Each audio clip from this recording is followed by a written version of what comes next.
Ladies and gentlemen, welcome to the CX Goalkeeper Podcast. Your host, Greg, will have smart discussions with friends, experts, and thought leaders on customer experience, transformation, and leadership. Please follow this podcast on your preferred platform. I am sure you will enjoy the next episode with the guest I selected for you.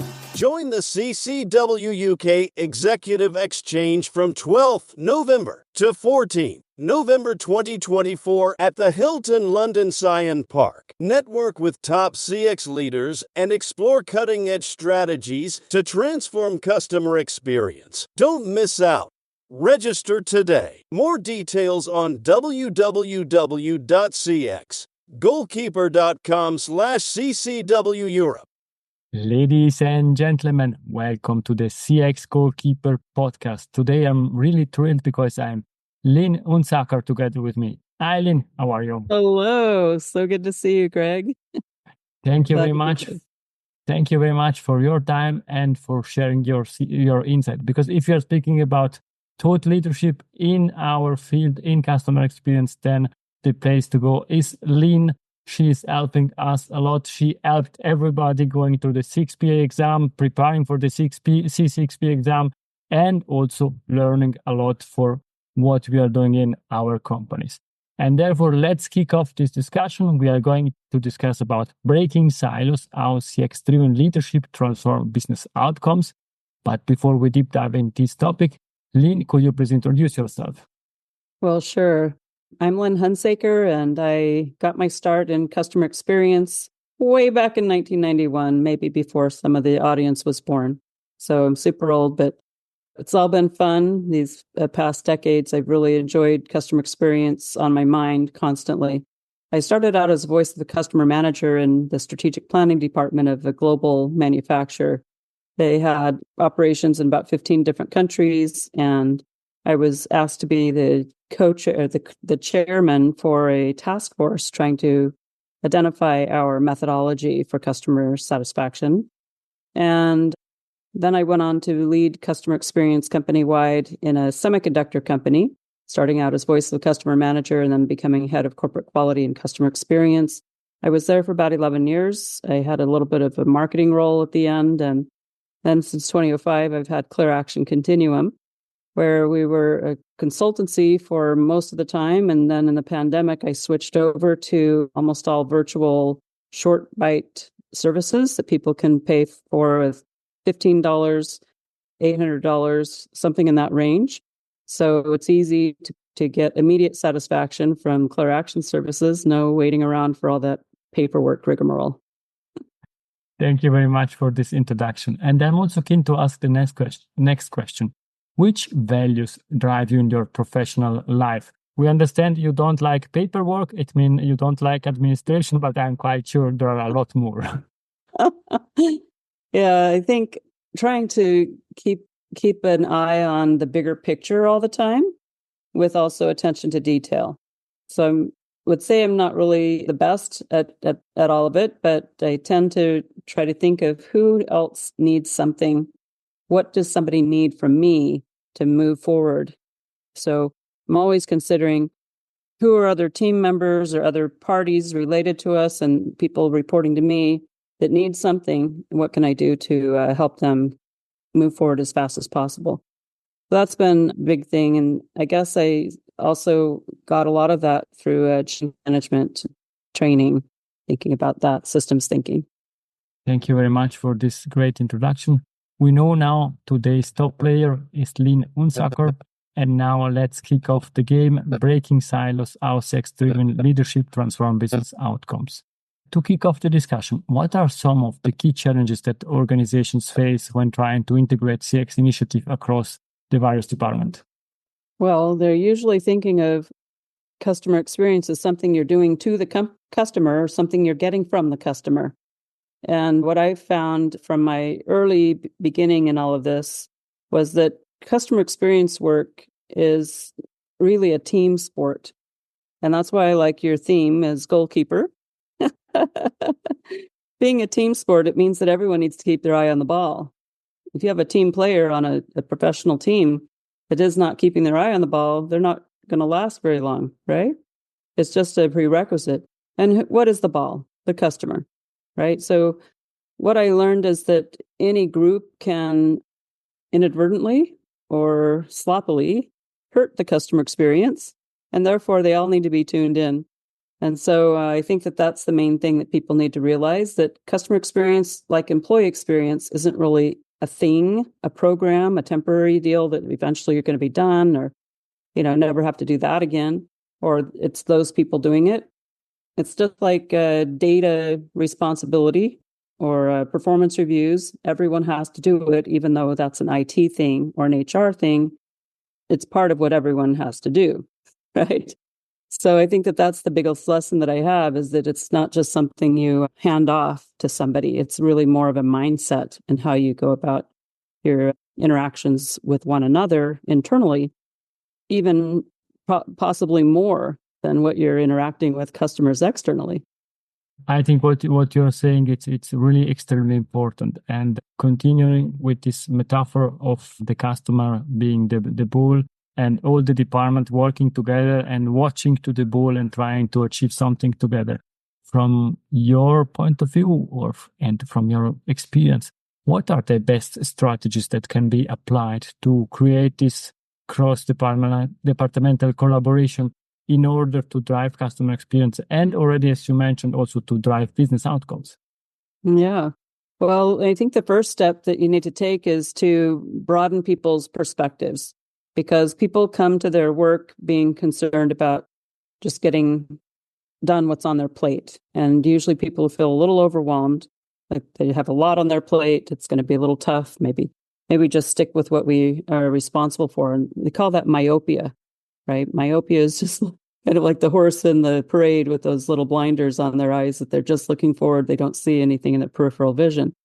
And that's poison to customer experience, because we know that customer experience needs to be seamless. And therefore, people do need to have peripheral vision, and they need to have a broadened perspective. And so how you do that is you find interesting things in the customer data. Sure, there's customer stories, there's anecdotes and comments that you can share, but there's also very interesting things that you can find in looking at the quantitative data. Like whenever this happens, customers are 3 times more likely to do X, or this always follows that, or, there's patterns that you find that can keep managers' attention. And I always would try to find those on a continual basis and share them so that people were always anticipating, oh, what are we going to learn from Lynn? I see this next article or presentation or whatever. So that's the first step. If you're speaking about the first step, I'm quite sure that you have additional steps. Yeah, you want me to go on? So the second step is to increase people's motivation. And how you do that is you have to make it personal. So people are usually thinking, well, let's make the customer survey personal. But I got an early lesson from a vice president I was working with. He said, we just can't put the survey in the bonus. And I thought, well, that's what you should do. And he says, no, because people can't control that. And for people's bonus, they need to be able to control what they're being rewarded for. And so he said, we're going to reward people for making the changes that are necessary for the survey to go up. And so that was my job, was to drill down to what were the changes that were necessary, what was really at the root of it, the heart of it. And so I engaged every group in doing that. But the main thing is to get their attention for this motivation. You show how much money is being wasted, going down the drain, the opportunities flying out the window because we're tying up our resources with value rescuing. And so when I could find those key issues that the customers were bothered about, some of them are totally obvious, and other ones you find out through doing a correlation analysis, maybe a Pareto analysis of customer comment themes, and so on. You take a look at just whatever data you have on hand. You don't have to have the whole picture. The whole lifetime value equation isn't really necessary. But whatever costs or revenue you may have on hand, and just say, hey, back of the envelope math, this is just a quick and dirty.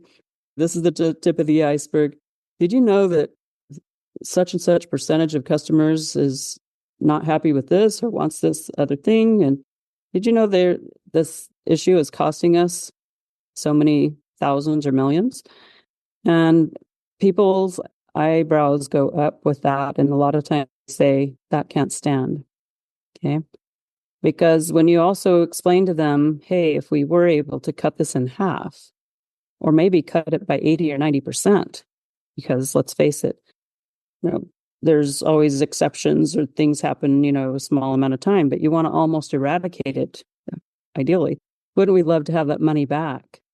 So it's kind of like when you're paying off a student loan and you had to be paying that for every month for so long, but now it's done. And so voila, you have like so much more discretionary income. So you explain to people that can be allocated to higher salaries, more profit sharing, more hiring, or bigger budgets to do the things that you've been wanting to do. And in fact, that's what people want, because they're always feeling limited by the budget that they have. Everyone wants more budget. That's personal. And then you also show that when we have that more budget, we can hire those people or do those extra things.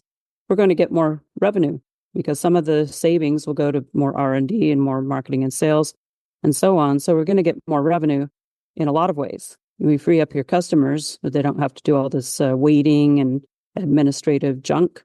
Then your customers are able to be more productive and be more engaged and have less of a hindrance in recommending and so on. So it actually worked out. We put all that to the test, and sure enough, that does work. The third thing you need to do is nurture collaboration. And so how we did that was we established team recognition. Instead of having individual heroes and that type of thing, we set up a portal in the intranet allowing employees of any type, anywhere in the company, any level, to submit, here's what I'm doing to be more aligned with our customers, internal or external. Or here's what we're doing to take a pebble out of our customer's shoes. Or here's what we're doing to create more value for our customers. So we had very clear requirements and points allocations and things like that. So it was very transparent. The people teamed together, both officially and grassroots. And so it was things like that where we're encouraging certain behaviors. We had very specific things like, find the root cause. Don't just throw spaghetti on the wall and see what sticks as far as your solution. But we wanted to see, real quality tools being used. But that was one big thing. Also setting up some councils so that people got to know each other and coordinated their thinking, got at this similar mindset, things along those lines. Now, the fourth key to silos and getting cross-organizational buy-in and collaboration is you need to build in universality in the way that people start projects. So, for example, if I'm telling my staff member, please go and set up this type of a program. Well, the first step that they should take is a little bit of research. Who else in the company has done something like this before? So we don't reinvent the wheel.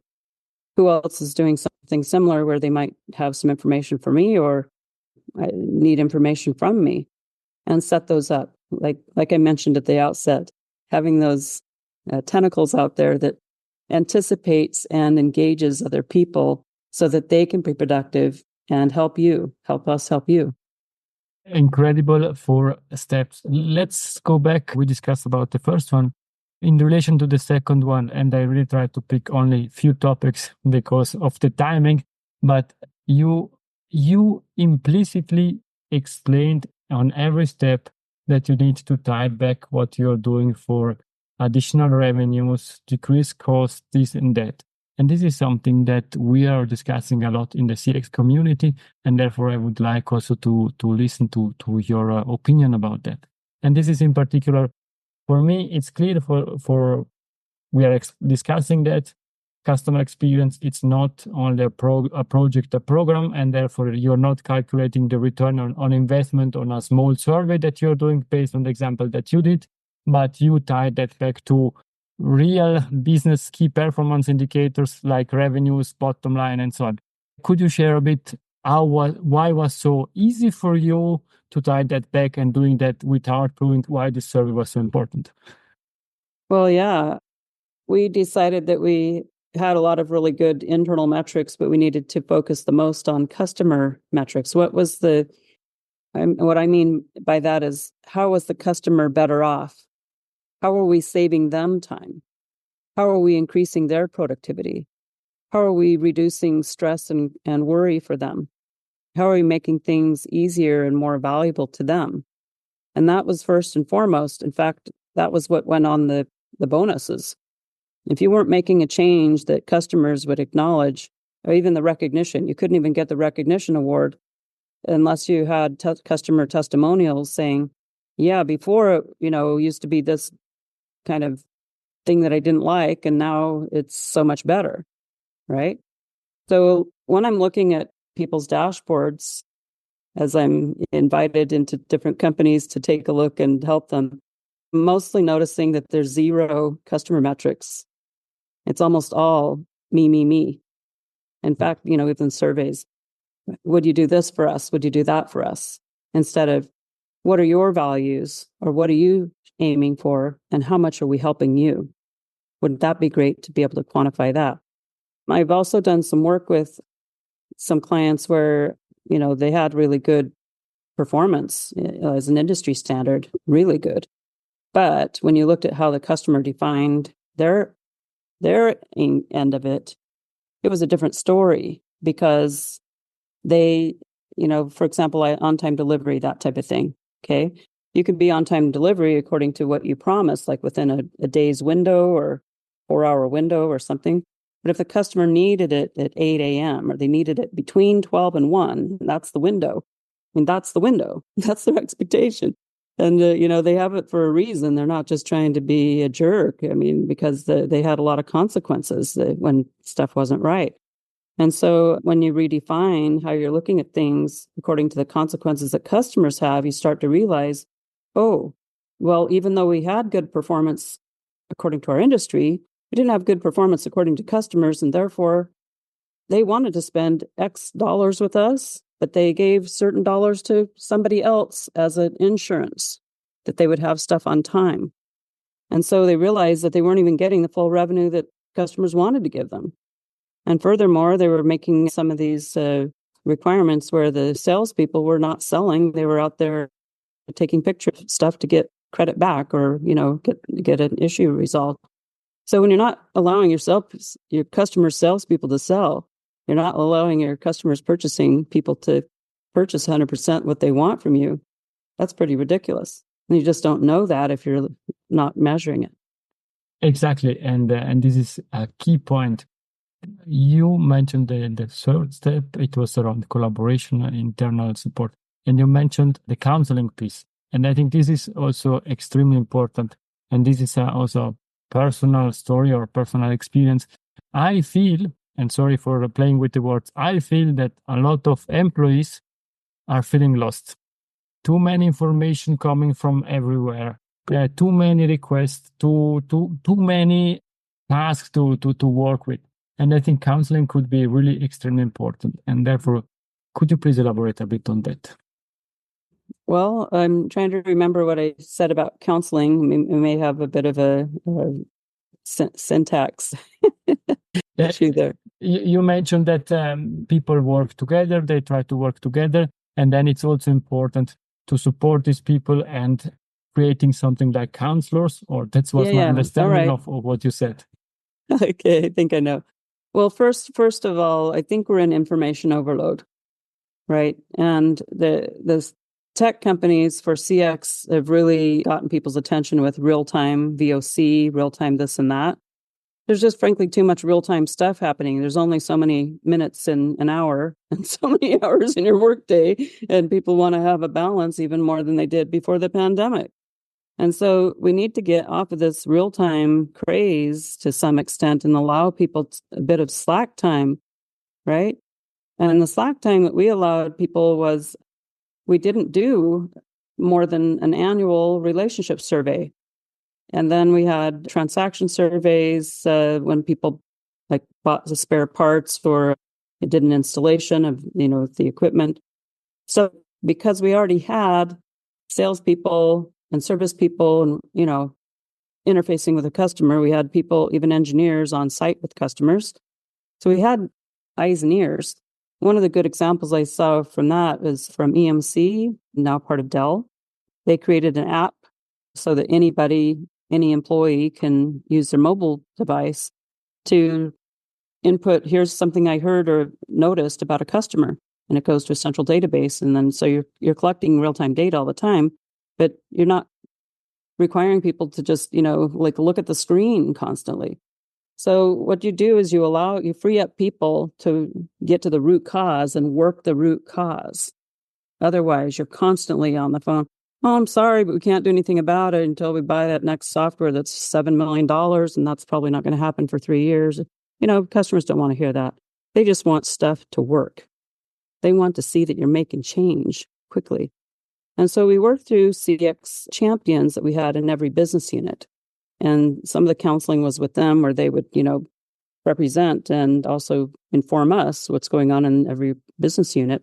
So it went both ways. I'm not sure if I've 100% dialed into what you're asking, Greg. Yes, that's perfect, because these are really tangible insights that people can, if they are taking notes, and that's what I suggest to the audience, they can directly reuse in their businesses. And basically, coming also to the fourth point that you mentioned, one sentence that I wrote down is, don't reinvent the wheel when you are doing projects. It means, you mentioned, if you start an initiatives, ask the other people if somebody already worked on this topic, and what are the insights, not to restart again from scratch.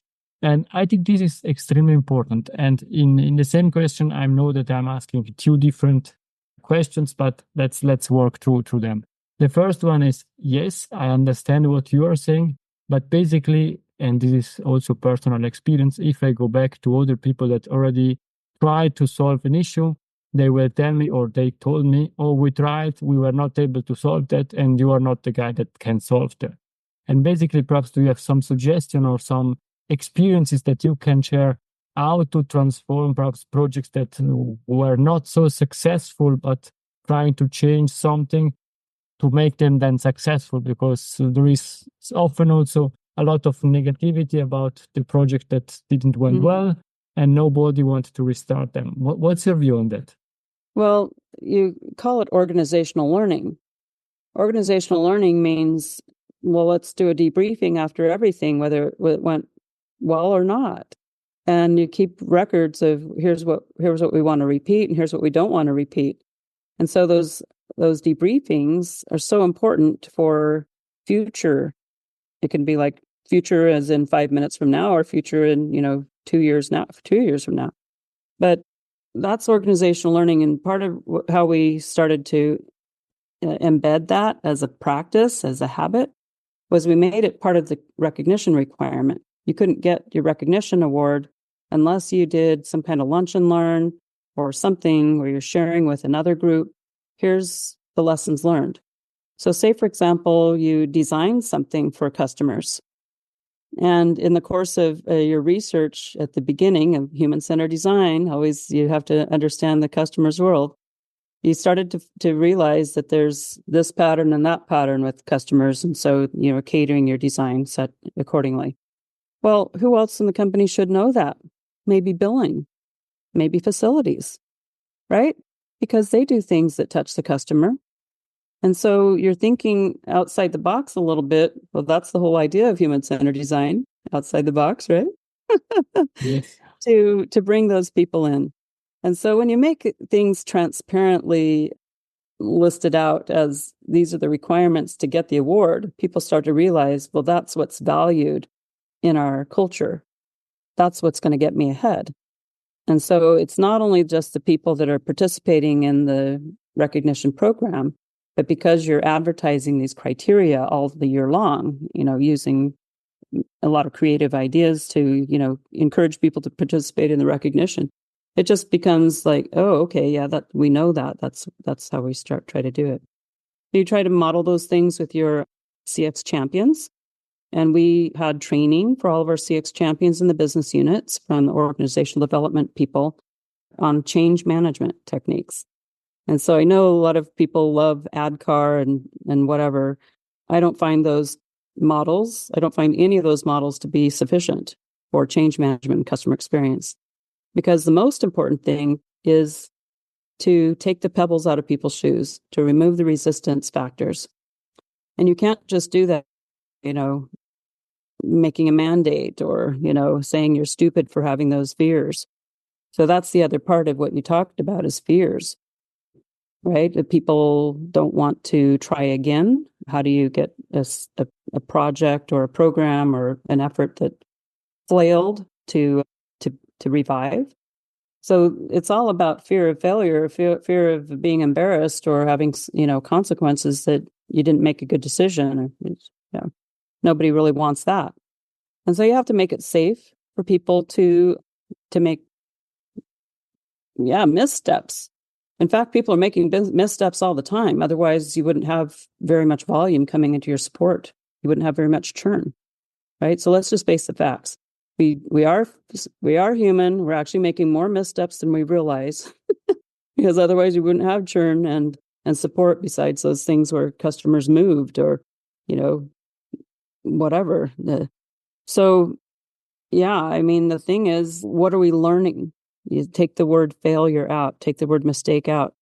There's some companies who have a swear jar. You have to put, dollar in the jar every time you say failure or something like that.